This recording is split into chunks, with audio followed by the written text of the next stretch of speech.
नमस्कार. शुभदा विद्यालय यूट्यूब चॅनलमध्ये आपलं मनापासून स्वागत. आज आपण इयत्ता 10वीच्या वर्गाचा इलेक्ट्रिकल टेक्निकल या विषयाचा तास घेणार आहोत आणि या तासाला आपण टेक्निकलचे बोर्ड परीक्षा 2024-25साठी काही महत्त्वपूर्ण प्रश्न आणि त्यांची उत्तरं आपण या ठिकाणी अभ्यासणार आहोत. 7वं प्रकरण बॅटरी आणि इमर्जन्सी लाईट या प्रकरणावर आधारित महत्त्वाचे प्रश्न बोर्ड परीक्षेसाठी आपण या ठिकाणी सोडवणार आहोत. यापूर्वीच पहिल्या 6 प्रकरणांवर आधारित प्रश्नोत्तरे आपण आपल्या चॅनलवर अपलोड केलेली आहेत. तीही आपल्याला हवी असतील तर डिस्क्रिप्शन बॉक्समध्ये दिलेली प्लेलिस्ट अवश्य पहा. त्याचबरोबर आपण नवीन असाल, अजूनही चॅनलला आपण सबस्क्राईब केलं नसेल तर चॅनल सबस्क्राईब करून बेल आयकॉनवर क्लिक करा, म्हणजे नवीन व्हिडिओची नोटिफिकेशन आपल्यापर्यंत सहज पोहोचेल. व्हिडिओ आवडल्यास व्हिडिओला लाईक करा आणि आपल्या मित्रांनासुद्धा शेअर करा.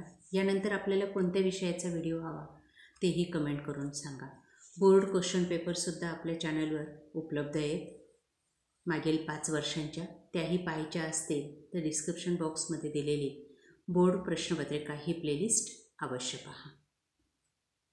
इयत्ता 10वी टेक्निकल इलेक्ट्रिकल टेक्नॉलॉजी प्रकरण 7वे बॅटरी आणि इमर्जन्सी लाईट, त्यावर आधारित पहिला प्रश्न रिकाम्या जागा भरा. बघा, या ठिकाणी 10 रिकाम्या जागा दिलेल्या आहेत उत्तरासहित. ते व्यवस्थित वाचा. यातल्याच 1-2 रिकाम्या जागा आपल्याला बोर्ड परीक्षेमध्ये नक्की येतील.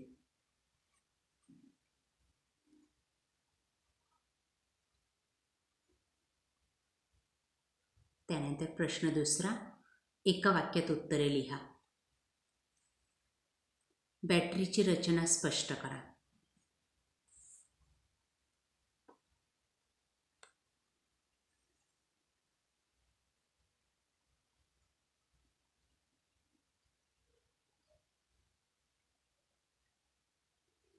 दुसरं, बॅटरीची देखभाल कशी करतात ते सांगा.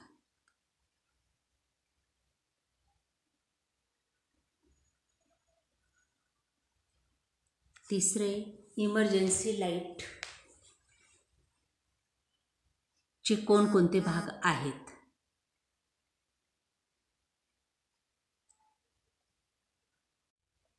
त्यानंतर चौथं, बॅटरीचे कार्य कोणत्या तत्वावर चालते.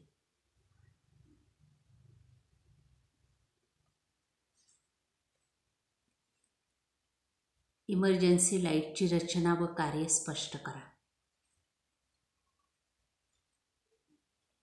6वा प्रश्न आहे, इमर्जन्सी लाईटमध्ये बॅटरी कशासाठी वापरली जाते. 7वा प्रश्न, इमर्जन्सी लाईटमध्ये रेक्टिफायर कशासाठी वापरलेला आहे. 8वं, इमर्जन्सी लाईटमध्ये फिल्टर सर्किटचे कार्य स्पष्ट करा.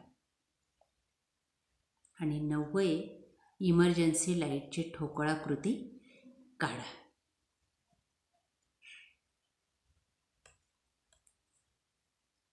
अशा प्रकारे विद्यार्थी मित्रांनो, आज आपण बॅटरी आणि इमर्जन्सी लाईट या प्रकरणावर आधारित बोर्ड परीक्षेसाठी महत्त्वाचे प्रश्न आपण या ठिकाणी अभ्यासलेले. आपल्याला हा व्हिडिओ नक्कीच उपयोगी ठरणार आहे. यासारखे नवनवीन व्हिडिओ पाहण्यासाठी आपल्या चॅनलला सबस्क्राईब करून बेल आयकॉनवर क्लिक करा, म्हणजे नवीन व्हिडिओची नोटिफिकेशन आपल्याला सहज मिळेल. थँक्यू.